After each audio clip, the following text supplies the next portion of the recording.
Alexis Ohanian is an entrepreneur, of course, who wears a lot of hats. He's the co-founder of Reddit, the largest shareholder in the Angel City Football Club.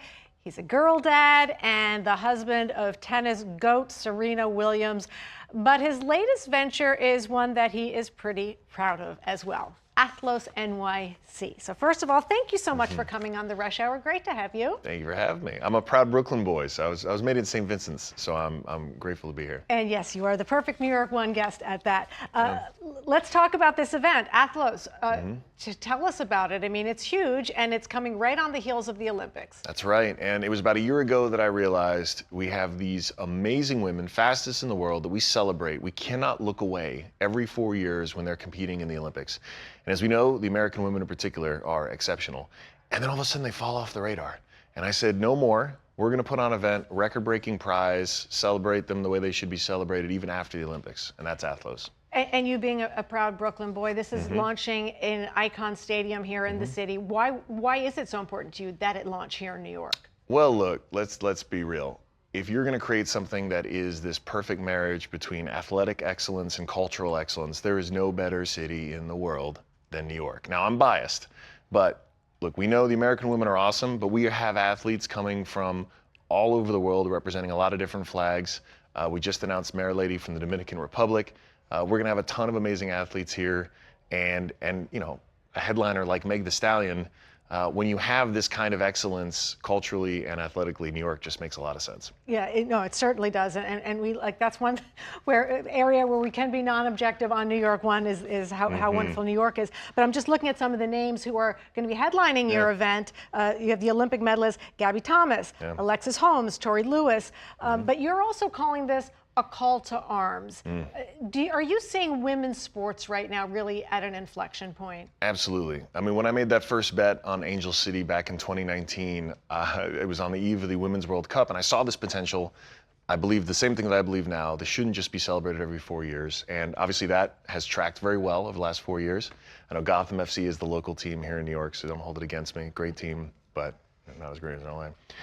We won't go down that road. I'm reminded y'all have more chips, so I'll give you that. You've certainly been winning more.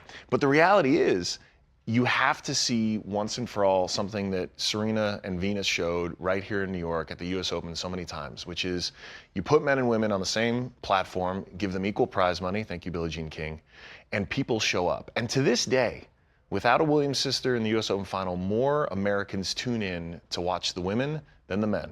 And that's facts over feelings, and that's the business potential for women's sports that I've been investing in time and time again, and Athlos is just the next chapter. Yeah, and how do you get it from tennis, where you were just describing the data points, to other sports to that degree? Well, what did it take with Serena and Venus? It took the work of Billie Jean King to give an equal platform, equal prize money. Look, the economics matter. And so that's why when I talk to these amazing athletes like Gabby Thomas, one of the things they said was, you know what, our top prize in the professional season outside of the Olympics is $30,000. And I said, well, if that's the top prize for the very best, how do you make a living? So it was very easy to then just double it. Literally, that's all we did. And said, okay, our new top prize is $60,000 for just winning one race at this race. And we set a record in women's and men's track. But that's the foundation. Then you start to build in a storyline, tell these athletes stories, bring in top tier partners, like another amazing New York brand, Tiffany. So Tiffany & Co. is designing our limited edition crowns. So each of the winners not getting medals, they're getting a beautiful Tiffany crown along with their record-breaking cash prize. And then again, we're aligning values. So 10% of all the revenue that we generate from broadcast, brand deals, hot dogs, merch, 10% of that goes into a pool. All 36 women who show up to compete will be getting an equal portion of that as well. And so this is how you start to build that financial layer and build and build and build brick by brick that gets reinvested in marketing. It gets reinvested in elevating. It means folks like you are interested in their stories, which helps raise their profile. And again, you make it work from a business standpoint. And very quickly what you find is people want to tune into excellence, whether it is men or women. And what I would argue, just like we saw with those two black girls from Compton who changed the world of tennis, these exceptional stories get people very excited. And what women athletes have to go through in order to decide to be professionals is it's enthralling, right? They aren't choosing to do this just for giggles. Has this interest and passion of yours sort of been reignited and recommitted just by the fact that you have 2 young girls? I am a girl dad 2 times over. It is true. And look, does it make me proud? Does it make me happy? Am I realizing the fact that they are paying attention to me? Yes. That was a big part of why I stepped down from Reddit the way I did a few years ago. I want to be very intentional with the businesses I build going forward, and I know they're paying attention. But do not get it twisted. None of this is charity. None of this is because, like, oh, golly, this is great for my daughters. Like, yeah, it is, but there is a real business value here. And by demonstrating that, by giving these ladies the stage that they deserve outside the Olympics, folks are going to pay attention.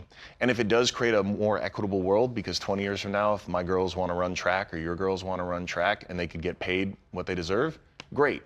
But first and foremost, what unfortunately has held back so much of women's sports was this idea of sympathy or pity or charity. It is not that. These women are great athletes. They know what the score is. That's what the perfectly successful entrepreneur does, right? Combining passion with business sense. The two of them have to fuse. That's fair, yeah. Congratulations. We're really looking forward to it. Just to review the details, Athlos NYC for anybody who wants to go. Yeah, tickets are available for a limited time, so follow us on social, and then it's September 26th. They are selling fast. It's going to be a lot of fun. Fastest ladies in the world, Meg the Stallion, DJ D-Nice spinning in between the races. This is going to be a cultural event. It makes no sense to me people go all the way to Kentucky to watch horses when they can't name most of them during the year. These are superstars that you're going to want to come be a part of. It'll be a fun Thursday night. The city's right going to here do it right in New York. We can't wait. right. Thanks for coming on and telling us about it. Thank you. Pleasure to be here.